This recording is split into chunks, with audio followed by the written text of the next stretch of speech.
Okay, so yeah, I was saying these all need to be soldered in, and then the Raspberry Pi of your choice will slot in from underneath. Okay, but I'll solder this on and we'll test it. Okay, so I'll do a bit of a long distance soldering here to give you an idea of what it looks like, but I can't even see it. Oh my gosh, that's better. So pretty soon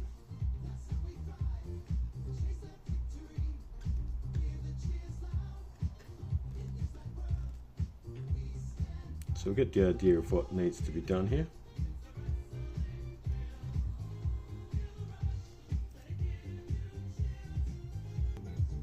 Okay, so we've finished these off, so pretty much the thing is ready to go. It's just that we want to pair it up with the CM4. So how this fits,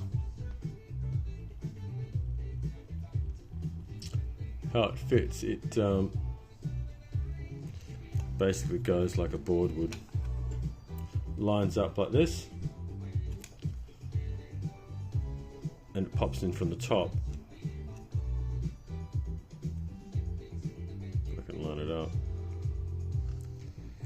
Come on. So sandwiches like this. Just not sure we can push it in. Yeah, so sandwich it in, and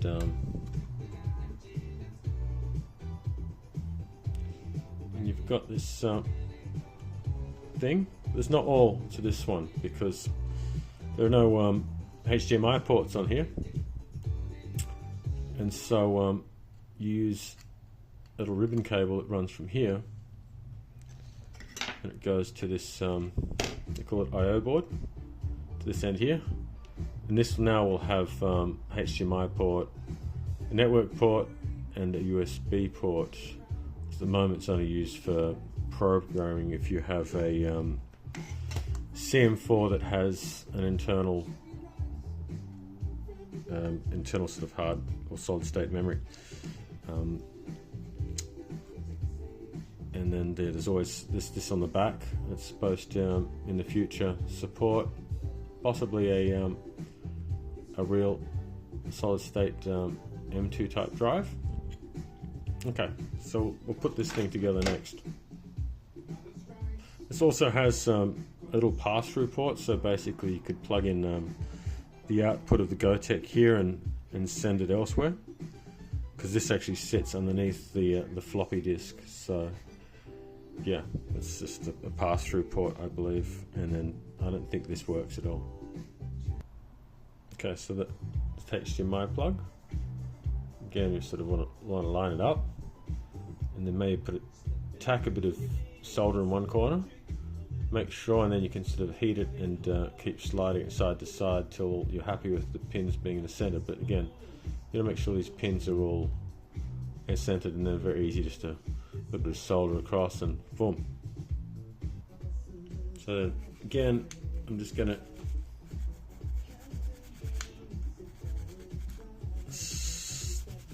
screw it, and then we should be able to see.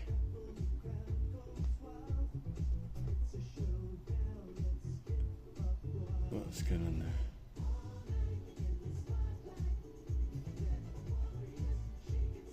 So you can get an idea of what it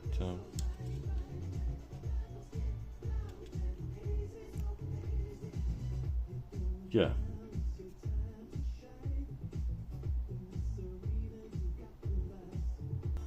Okay, so this is the USB port we're going to use, and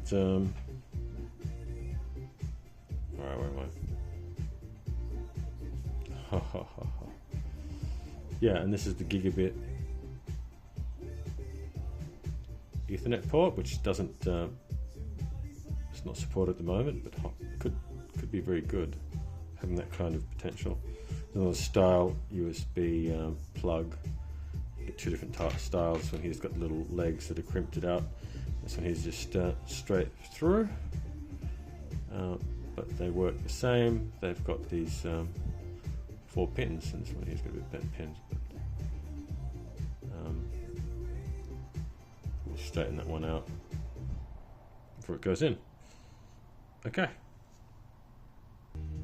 Okay, so we've got everything in except for this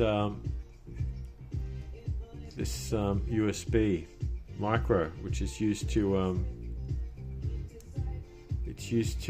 program the if you have one of these EMC whatever, one of these Raspberry Pi CM4s that has the solid state on board. And so we basically got to line this up and tape it down. It's a strange little port. It's like up. It's prone to being snapped off. So that's really weird to find as well. Okay, so that's the final part done. We've got this micro USB in place. So I guess we just need to load in the SD card into the adapter board. Let's put a heatsink on here, and then we'll need to put some nuts on these things as well. We can solder in some nuts, but the SD card has to go in here, and we can give it a test. Okay, so what's very important is to put these little spacers in before you fix the CM4 in.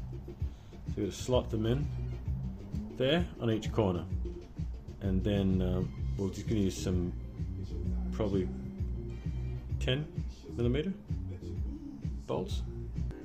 Okay, so you can see here we've got these little spacers, we've got the screws coming through, and we just need to bolt them up. Okay, so for the last of it, we're just going to put the board on. We've finished it, so you've put the screws at the bottom, cleaned it up, and it's just a matter of getting the board in place like this.